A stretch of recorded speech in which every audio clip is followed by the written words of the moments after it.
Adakah Perdana Menteri Anwar Ibrahim merancang penahanan di bawah SOSMA untuk menyelamatkan kerjaya politik beliau? Trend dan iklim politik terkini menunjukkan bahawa terdapat tangan-tangan misteri di belakang Anwar yang bertanggungjawab terhadap kebencian kaum dan agama yang sedang disebarkan di media sosial dan di negara ini berkaitan isu kuil Hindu dan penternakan babi di Selangor. Ucapan retorik Anwar Ibrahim mungkin sengaja dilakukan. Adakah beliau sengaja memberi isyarat yang salah kepada sebahagian rakyat? Cuba analisa nada ucapannya apabila beliau membangkitkan isu-isu ini. Pada pandangan saya, secara jujur dan terus terang, tidak ada keperluan untuk beliau membangkitkan sentimen kemarahan orang Melayu, penjawat awam dan rakyat mengenai dua isu ini. Jelas bahawa ucapannya menunjukkan percubaan terdesak untuk menarik sokongan pengundi Melayu Islam pada waktu kepimpinannya sedang dipersoalkan kerana pelbagai skandal dan penyalahgunaan kuasa.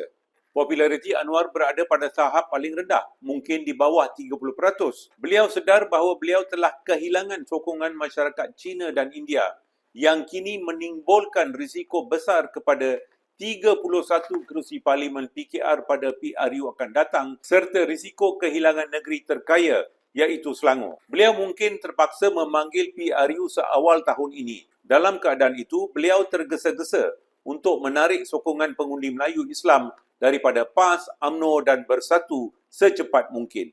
Landscape politik negara menunjukkan majoriti orang Melayu mahukan kerajaan Melayu.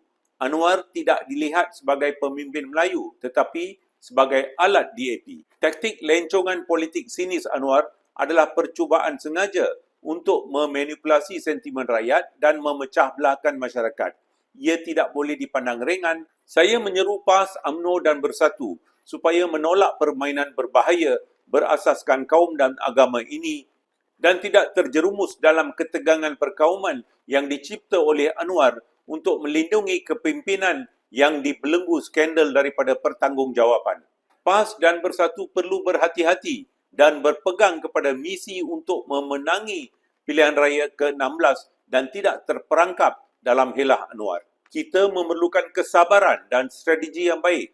Terdapat kumpulan individu yang sebelum ini tidak dikenali yang mengetuai kempen menentang apa yang disebut sebagai kuil tidak sah dan mengambil undang-undang di tangan sendiri. Media sosial dipenuhi kebencian kaum dan agama sejak 2 bulan lalu selepas isu kuil dan penternakan babi dibangkitkan semula.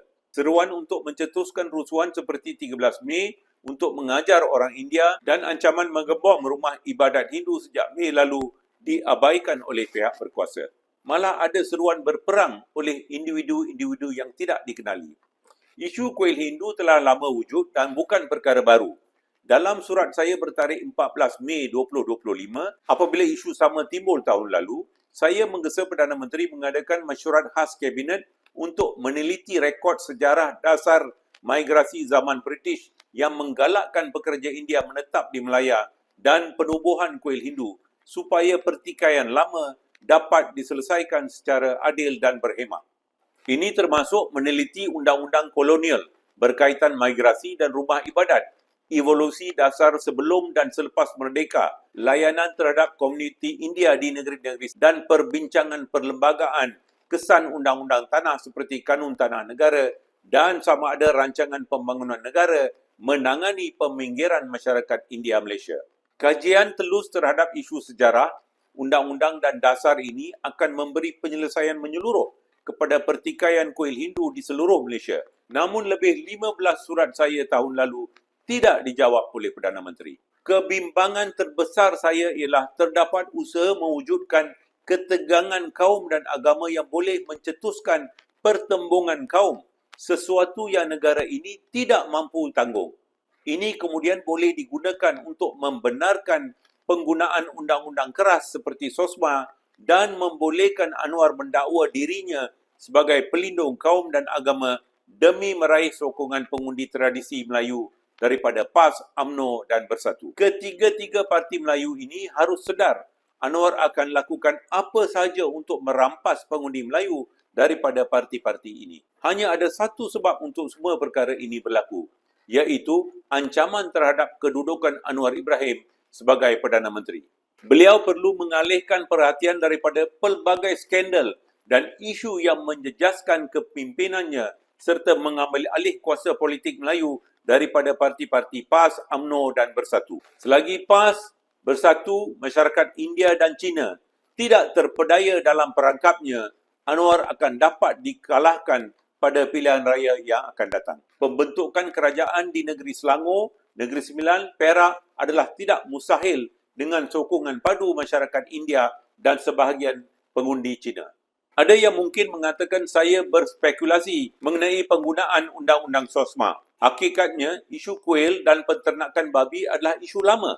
Mengapa sekarang dibangkitkan? Lihatlah kebencian yang tersebar di media sosial. Tidak perlu membangkitkan kemarahan rakyat biasa atau menggalakkan orang untuk mengambil undang-undang di tangan sendiri. Pihak berkuasa telah lama mengendalikan isu ini melalui perbincangan dan rundingan secara baik serta menemui banyak penyelesaian yang praktikal. Ucapan retorik Perdana Menteri ini tidak perlu. Sebagai pemimpin negara, terdapat cara yang lebih praktikal untuk menangani keadaan ini. Marilah kita kekal fokus dan berfikiran jelas dan tidak membiarkan diri kita dipecah belahkan oleh percaturan politik Anwar Ibrahim.